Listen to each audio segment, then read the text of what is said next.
so we turn right here and then we're immediately going to turn left.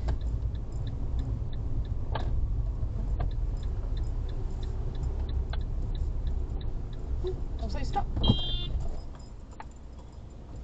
Sorry. Angry drivers too. I think you may have just scared her half to death. We're going to turn left here.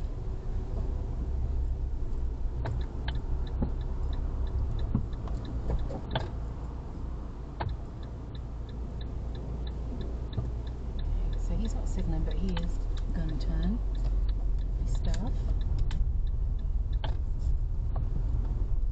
Yeah, I think what happened is you tried to emerge when I think she still had her left signal running ever so slightly, didn't she? Yeah. She was turning left into that road, and I think you saw that and you were like, okay, I'm going to go. But it did cancel pretty much as soon as she got into the road, which meant she wasn't planning on turning left again into our road.